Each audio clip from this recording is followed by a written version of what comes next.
حسبنا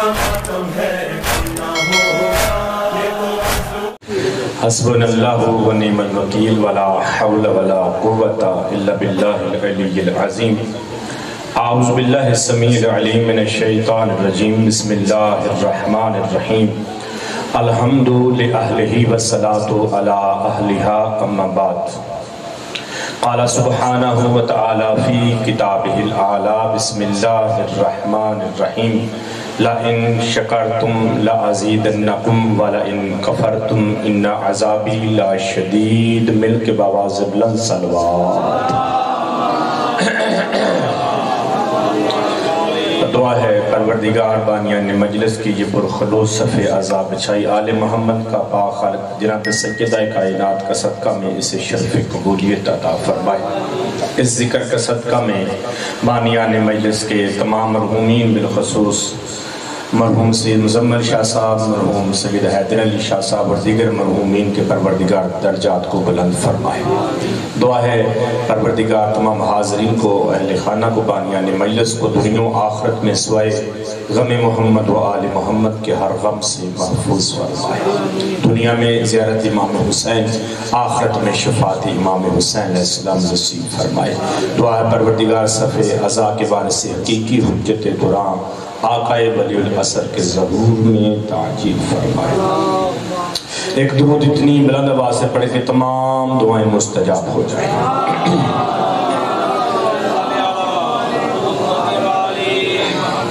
تو جو ہے گفتگو کا آغاز کیا جائے. وقت انتہائی مختصر ہے، اسی مختصر وقت میں مجھے گفتگو کرنی ہے.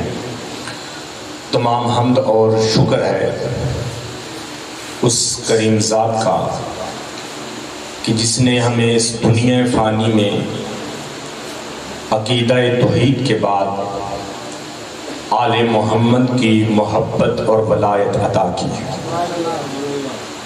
اللہ کی اس کائنات میں اس کی لامحدود نعمتیں ہیں جنہیں انسان شمار بھی کرنا چاہے تو نہیں کر سکتا. اللہ خود قرآن فرماتا ہے ان تعدوا نعمت اللہ لا تحصوها. اے میرے بندو، اگر تم میری نعمتوں کو گننا بھی چاہو تو گن نہیں سکتے.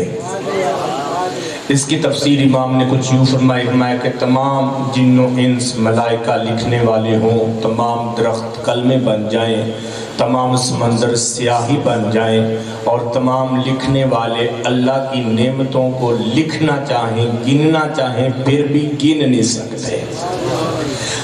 نہج البلاغہ کے پہلے خطبہ میں سرکار امیر المومنین کے جو ابتدائی جملے ہیں وہ بھی یہی ہیں کہ الحمدللہ الذی لا یبلغ مدحہ القائلون. تمام تعریفیں ہیں اس اللہ کے لیے کہ بولنے والے جس کی کما حق کو مدحت نہیں کر سکتے.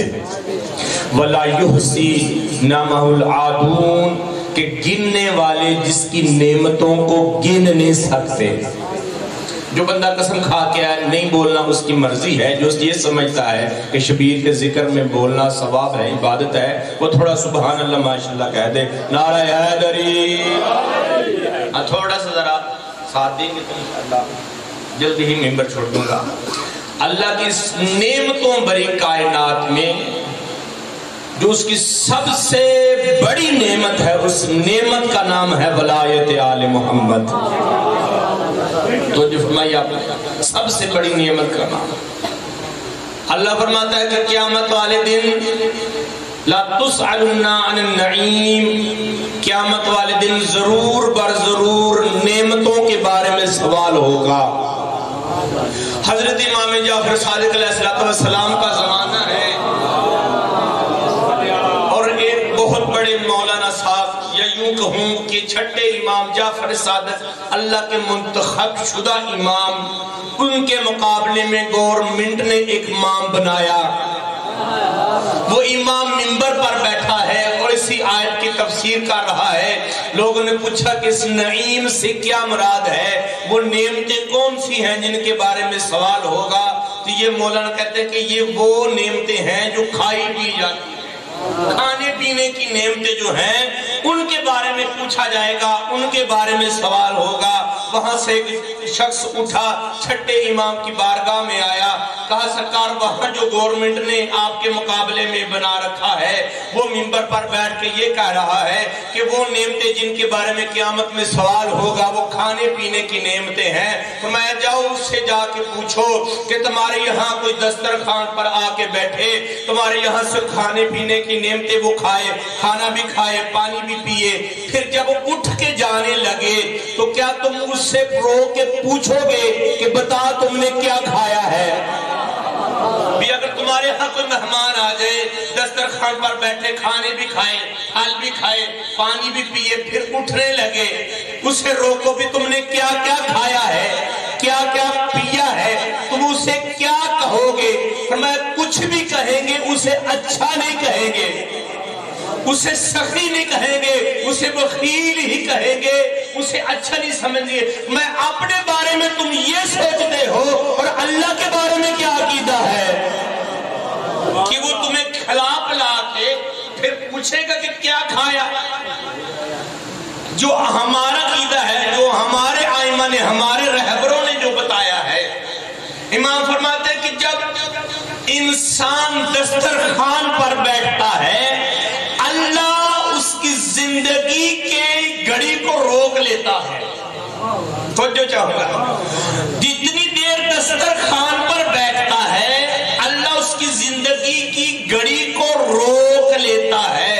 یعنی اگر تم 15 منٹ کے لیے دسترخوان پر بیٹھے ہو، اللہ نے تمہیں 60 سال کی زندگی دی ہے، یہ 15 منٹ ان 60 سالوں میں شمار نہیں ہوں گے۔ میں توجہ چاہوں گا، چند ایک روایت ہے جہاں ٹائم رک جاتا ہے، گھڑی زندگی کی رک جاتی ہے۔ پہلی منزل فرمایا جب کوئی حسین کا زائر حسین کی زیارت کے ارادے سے گھر سے نکلتا ہے، گھر سے نکلنے سے لے کر کربلا تک، کربلا سے واپس گھر آنے تک جتنی دیر وہ سفر میں رہتا ہے اللہ یہ ٹائم اس کی زندگی میں شمار نہیں کرتا۔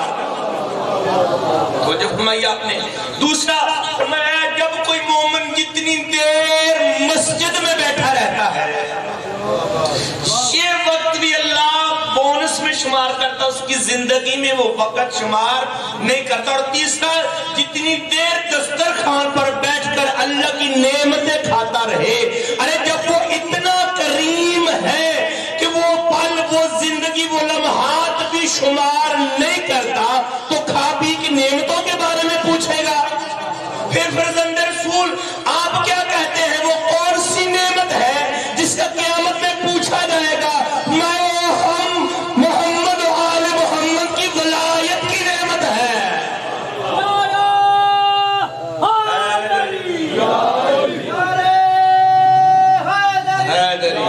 وہ قیامت میں ہم آل محمد کی ولایت کا سوال ہوگا، بتا کہ آل محمد کی ولایت کا عقیدہ تھا یا نہیں؟ اور ایک دوسری آیت میں لفظ وَقِفُوهُمْ إِنَّهُمْ مَسْئُولُونَ، انہیں روکو ابھی کچھ پوچھنا باقی ہے، محشر میں حساب کے مرحلے سے گزر جائیں گے، میزان کے مرحلے سے گزر جائیں گے، پلے سرات کراس کر رہے ہوں گے، 7 میں سے 6 چوکیاں بھی گزر چکے ہوں گے، بالکل آخر میں سامنے جنت نظر آ رہی ہے، سامنے نجات نظر آ رہی ہے۔ اللہ اپنے فرشتوں کو حکم دے گا میرے فرشتوں ابھی نے روکو کچھ پوچھنا باقی ہے، نمازیں پوری ہیں، روزے پورے ہیں، حج ٹھیک ہے، لیکن ابھی کچھ پوچھنا باقی ہے۔ جب سب کچھ پورا ہے اے اللہ پوچھنا کیا ہے؟ فرمایا ان سے آل محمد کی ولایت کا سوال کرنا ہے۔ ابھی نے رو کو پوچھنا ہے جب تم دنیا میں اللہ کی عبادت کرتے تھے تو ولایت علی کا بھی اقرار کرتے تھے یا نہیں؟